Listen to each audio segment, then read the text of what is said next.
চাঁদপুরের এই ৫টা সংসদীয় আসনের নির্বাচন যে প্রস্তুতি তার বিষয়টাকে প্রাধান্য দিয়ে আমরা ইতিমধ্যে সকল কেন্দ্র অর্থাৎ ৭০৬টা কেন্দ্রের মধ্যে যেটা সিসিটিভি সেটা প্রক্রিয়াধীন আছে। আশা করছি যে ২-৪ দিনের ভিতরে শেষ হয়ে যাবে। পাশাপাশি আপনারা অবগত আছেন বাংলাদেশ পুলিশ তাদের বডি ওয়ার্ন ক্যামেরা থাকবে এবং আমরা এই ইন দ্য মিন টাইম যে প্রিজাইডিং অফিসার, অ্যাসিস্ট্যান্ট প্রিজাইডিং এবং পুলিং অফিসারদের উপজেলা বা আসন ভিত্তিক যে ট্রেনিং সেটা অলরেডি 70% শেষ হয়ে গেছে, বাকিদের আছে। আপনাদের সদয় জ্ঞাতার্থে জানাই আমাদের এই চাঁদপুর হচ্ছে জলরাশি বেষ্টিত, নদী বেষ্টিত একটি জেলা।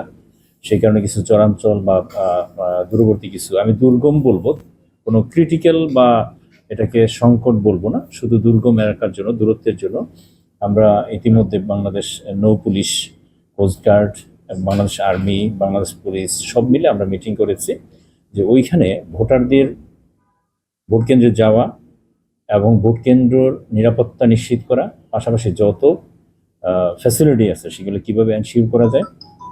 কারণ চরাঞ্চলে ৫ কিলোমিটার ৭ কিলোমিটার দূরবর্তী স্থানে কিন্তু ভোট কেন্দ্র বা বাড়ির ডিস্টেন্স থাকে বা বসবাসের স্থান, কাজে সেটাকে আরও কীভাবে সুন্দর করা যায় সেজন্য আমরা সভা করেছি বা সবাই একমত হয়েছি যে ভোটার উপস্থিতি নিশ্চিত করা এবং তাদের সহজ আসা যাওয়ার জন্য যত কিছু লাগে সেটা আমরা করব নির্বাচন কমিশনের যে আইন আছে সেই মোতাবেক। পাশাপাশি আপনাদের আমি প্রেস ইলেকট্রনিক মিডিয়াকে ধন্যবাদ দিতে চাই, কারণ আপনাদের তথ্য উপস্থাপনের কারণেই কিন্তু আমার এই ৩৬ জন প্রার্থী ৫টা আসলে এখনো পর্যন্ত বিধিগতভাবে যে বিষয়গুলো আছে আচরণবিধি তার আওতাধীন আছে। তবে কিছু কিছু আসনের মধ্যে আমার কাছে এরকম হয়েছে, আপনাদের মাধ্যমে আমি পেয়েছি যে কেউ বা কারা অথবা প্রতিহিংসামূলক আচরণ করছে, বাট আমার যে সংস্থা আছে গভর্নমেন্টের তাদের মাধ্যমে এখনো ওই সংবিধিবদ্ধ বা বিধিগত কোনো কিছু পাই নাই। আমি পেলে অবশ্যই আইনগতভাবে ব্যবস্থা নিব।